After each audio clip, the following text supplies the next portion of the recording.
জমিনে জায়গা হবে না, এ কথা বিশ্বাস করো। এরা হচ্ছে গিয়ে রাজাকার, আলবদর, আলসান যুদ্ধাপরাধীদের। আমি রাজাকার নই। আমাকে রাজাকার বলে যদি তাকে প্রমাণ করতে না পারে 10 কোটি টাকার মানহানি মামলা দায়ের করব।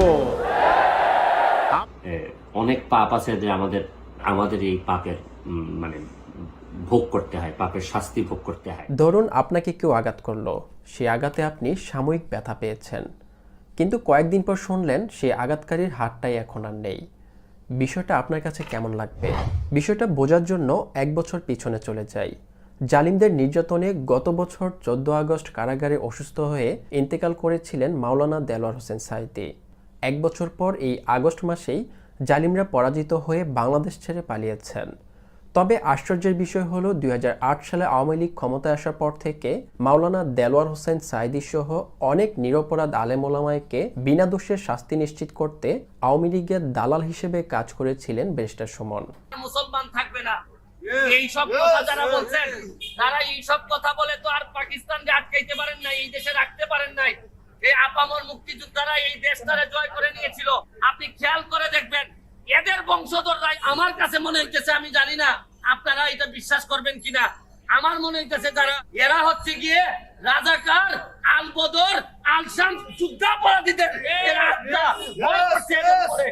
আমি নাইলে দেখবেন সরকার কিন্তু এদের ফান্ড কোন জায়গা থেকে আসতেছে, তারা কোথা থেকে টাকা পাইতেছে, এরা এখন আর ওয়াশ করার দরকার নাই। ইসলাম প্রতিষ্ঠা এদের কোনো উদ্দেশ্য না, এদের উদ্দেশ্য হচ্ছে গিয়ে প্রকৃত আমি সরকারের কাছে দাবি জানাবো, আপনারা একটু যাচাই করে দেখেন তাদেরকে রাষ্ট্রদ্রোহ মামলায় আনা যায় কিনা। এইটা সিনিয়ররা ভাব করে আমাদের অনুমতিতে যারা আঘাত দিয়েছেন তারা যাই হোক কোনোদিন প্রকৃত মুসলমান হইতে পারেন। কারাগারে বন্দী অবস্থায় আল্লামা দেলোয়ার হোসেন সাঈদীর মৃত্যুর জন্য ব্যারিস্টার সুমনকে দায়ী করছে সাধারণ মানুষ। দর্শক, আপনাদের কি মনে হয় আল্লামা দেলোয়ার হোসেন সাঈদীর বিনা দোষে যাবজ্জীবন কারাদণ্ড এবং কারাগারে তার মৃত্যুর জন্য আসলে কি ব্যারিস্টার সুমন দায়ী? আর যদি ব্যারিস্টার সুমন দায়ী হয়ে থাকে তাহলে তার শাস্তি চান কে এবং ব্যারিস্টার সুমনের কি শাস্তি চান? আপনাদের মতামত অবশ্যই কমেন্ট করবেন। আওয়ামী লীগের 5 আটা ব্যারিস্টার সুমন নামের প্রথমে সৈয়দ থাকলেও সবসময় হুজুরদের বিরুদ্ধে ছিলেন তিনি। মানবতা বিরোধী অপরাধের বিচারের জন্য গঠিত আন্তর্জাতিক অপরাধ ট্রাইব্যুনালের প্রসিকিউটর ছিলেন ব্যারিস্টার সুমন। এই সময় আওয়ামী লীগ সরকারকে খুশি করতে আদালতে বিভিন্ন মিথ্যা তথ্য প্রমাণের মাধ্যমে অনেক নিরপরাধ মানুষকে ফাঁসির কাঠগড়া পাঠিয়েছেন ব্যারিস্টার সুমন। অনেকগুলো লোক মরে গেল, কিছু আসে যায় না। যদি কোনো কারণে আওয়ামী লীগ ফল করে তাইলে আমি আপনাদেরকে সাক্ষী দিয়ে যাচ্ছি, আমরা তো বাঁচবই না। আপনারা যারা আমেরিকাতে আছেন কোনোদিন যদি বাংলাদেশে যান আপনাদেরও বহু নাম লিস্টেড আছে যে আপনারাও বাঁচবেন না। উনি যখন ট্রাইব্যুনালে ছিলেন ওনার সর্বোচ্চ শক্তি দিয়ে ঢাকা ইউনিভার্সিটি থেকে পাশ করা অনেকগুলা শিবিরের অ্যাডভোকেট যাদেরকে আমরা ঢাকা ইউনিভার্সিটি চিনতেই পারতাম না, মনে করতাম যে এরা প্রতি মুক্তিযুদ্ধের সপক্ষের লোক। পরে গিয়ে দেখা গেল ট্রাইব্যুনালে গিয়ে দেখি সাঈদী সাহেবের জন্য জীবন দেওয়ার জন্য প্রস্তুত। ট্রাইব্যুনালের ভিতরে দেখে আসতেছি যে এরা আমার শিবির করতো। আমার বিশ্বাস যে দেখবেন আমাদের এই জ্যাকসন হাইটে আশেপাশে, আমাদের আশেপাশে এত লোকজন আছে মনে হবে মুক্তিযুদ্ধের সপক্ষের, কিন্তু দেখবেন কখন যে পকেট থেকে চুরি বের করে আপনার গলায় লাগাইবো এটা বোঝার কোনো কায়দাই নেই। এদেরকে আমি যতটুকু চিনছি এরা হাইলি কমিটেড, হাইলি মোটিভেটেড এবং এরাই এখন কিন্তু ওই জঙ্গিবাদ যারা আপনারা বলতেছেন টু সাম এক্সটেন্ট এদের টাকায় ব্যবহৃত হইতেছে। আমার ব্যক্তিগত পুরা বিশ্বাস। আপনি কি মনে করেন যে মীর কাসেম আলীরে আমরা যে ফাঁসির ব্যবস্থা করতেছি আগামী 30 তারিখে তার শুনানি হবে, তারই 100 কোটি 200 কোটি 500 কোটি টাকা যাচ্ছে কই? আপনি কি মনে করেন এগুলা সে অন্তত যাওয়ার আগে আমাদের বিরুদ্ধে ব্যবহার করে যাবে না? এটা 100% থাকে না, এটা ব্যবহার করতেছে আমাদের বিরুদ্ধে, আমাদের লোকগুলারে নষ্ট করতেছে। এদের মেইন কাজই হচ্ছে কি আমাদের ইমানদারদেরকে নষ্ট করা। 2013 সালে 14 ফেব্রুয়ারি মাওলানা দেলোয়ার হোসেন সাঈদীকে ফাঁসির রায় দিয়েছিলেন আওয়ামী লীগ সরকার। সেই সময় সাঈদী সাহেব আদালতকে উদ্দেশ্য করে বলেছিলেন, আপনারা নিজেদের শপথের উপর দায়বদ্ধ থেকে বিচার করতে পারেননি। তবে পরবর্তীতে সারা দেশে আন্দোলন এবং প্রতিবাদের মধ্যে 2014 সালে ফাঁসির রায় পরিবর্তন করে যাবজ্জীবন কারাদণ্ড দেয় আদালত। গত বছর 14 আগস্ট মৃত্যুর আগের দিন পর্যন্ত কারাগারে ছিলেন আল্লামা দেলোয়ার হোসেন সাঈদী। এভাবে কারাগারে সাঈদী সাহেবের মৃত্যুর জন্য ব্যারিস্টার সুমনকে অনেকাংশে দায়ী বলে মনে করছেন সাধারণ মানুষ। অবশ্যই বাংলাদেশে আমরা এই ধরনের একটা ট্রাইব্যুনাল তৈরি হোক, যারা যুদ্ধাপরাধের সাথে জড়িত ছিল, যারা মুক্তিযুদ্ধের বিরোধিতা করেছে তাদের বিচার হোক, আমাদের কোনো সমস্যা নেই। কিন্তু দেলোয়ার হোসেন সাইদি তিনি যুদ্ধাপরাধী ছিলেন। আব্দুল কাদের মোল্লা তিনি যুদ্ধাপরাধী ছিলেন। ধরলাম তারপরেও তারা যুদ্ধাপরাধী ছিল। আপনি যে ট্রাইব্যুনালের হয়ে কাজ করেছেন সেই ট্রাইব্যুনালের সামনে থেকে যখন দেলোয়ার হোসেন সাইদির পক্ষে সাক্ষী দেয়া, যার ভাই খুন হয়েছে, সেই হিন্দু ব্যক্তি যখন দেলোয়ার হোসেন সাইদির পক্ষে সাক্ষী দিতে আদালত প্রাঙ্গণে এসেছিল, তখন তাকে গুম করা হয়েছিল এবং তাকে ভারতের জেলে পাওয়া গেছে।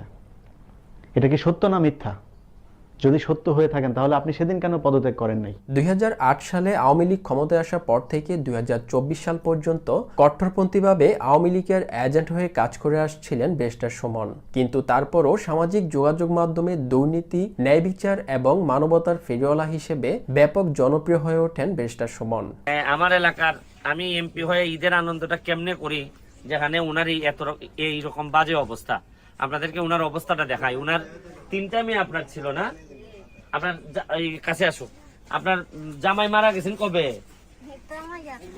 কত বছর হইতে পারে আন্দাজে? 20 বছর হইব। আচ্ছা দেখি আই আপনার ঘরের অবস্থা দেখি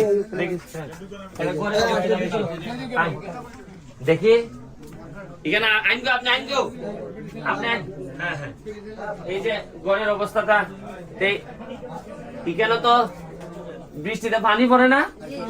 তা আপনারা তখন কেমনি সময় বৃষ্টির সময় এলে অন্য করে যান গিয়া?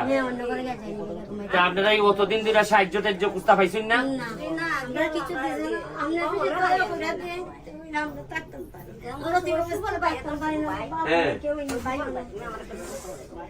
ও এরে ধরছিলাই যে একটা ব্যবস্থা করে দাও, এবারে ভিডিও করছে। আচ্ছা আও দেখি, আও এখানে দাও, দেখি আও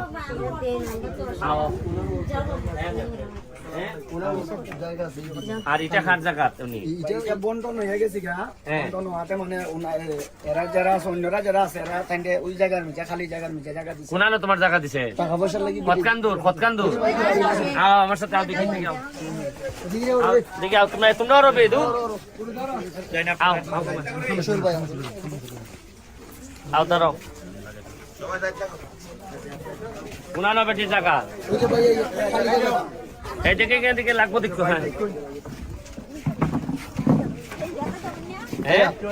খালি জায়গা ফেন ফেন হ্যাঁ এখানে নি খোলা নয় এই জায়গাটা ওই খালকের থেকে এখানে ছোট হয়ে তোমার সুন্দর করে একটা ঘর বানাই দেওয়া হইব, বুঝছো নি?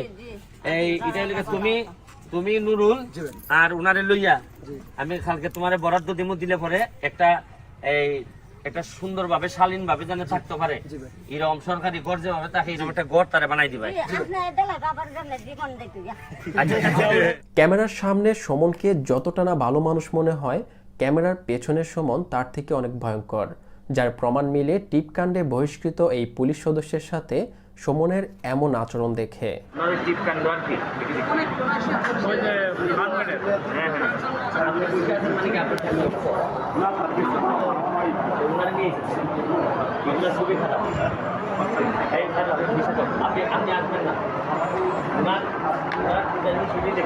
শুধু তাই নয়, নিজ স্বার্থ ছাড়া কোনো কাজই করতেন না ব্যারিস্টার সুমন। বিভিন্ন সময় ফুটবল ফেডারেশনের সাথে যুক্ত বিভিন্ন এমপিদের দুর্নীতি নিয়েও কথা বলতে দেখা গিয়েছে সুমনকে। জানা যায় এগুলো নিজের স্বার্থের জন্য করেছিলেন সুমন, যেন এই জায়গাগুলো খালি হলে এই জায়গাগুলোতে নিজের জায়গা তৈরি করে নিতে পারেন।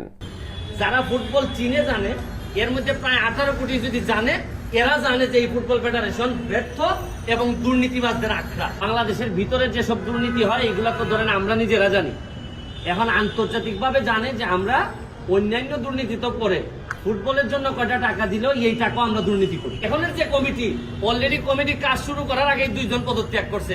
বুঝেন না যে তদন্ত কি হবে? যে পুলিশ বা বিভিন্ন ডিপার্টমেন্টে দেখবেন ডোপ টেস্টের ব্যবস্থা আছে, যে আপনি যদি কোনো মাদক নিয়ে থাকেন, শরীরে যদি মাদক থাকে, তাহলে ডোপ টেস্টের ব্যবস্থা করে তাকে চাকরি থেকে চাকরিচ্যুত করা হয়। কিন্তু দুঃখের বিষয় যে ফুটবল ফেডারেশনে যদি আমার বিশ্বাস যে এই কর্মকর্তাদের মধ্যে যদি ডোপ টেস্টের ব্যবস্থা থাকতো, তাহলে আর এত দায়িত্বে চেয়ারে বসা হয়তো কথা বলতে পারতেন না, বহু আগে চাকরিচ্যুত হইতেন। এত সব অন্যায়ের পর বাংলাদেশের জনগণ তাকে ক্ষমা করবে না তা বুঝতে পেরেই শেখ হাসিনা দেশ ত্যাগ করার পরপরই দেশ ছেড়ে পালিয়েছেন ব্যারিস্টার সুমন। দর্শক, ব্যারিস্টার সুমনকে দেশে ফিরিয়ে এনে শাস্তির আওতায় নিয়ে আসা হোক, কে কে চান? আপনাদের মতামত অবশ্যই কমেন্ট করবেন।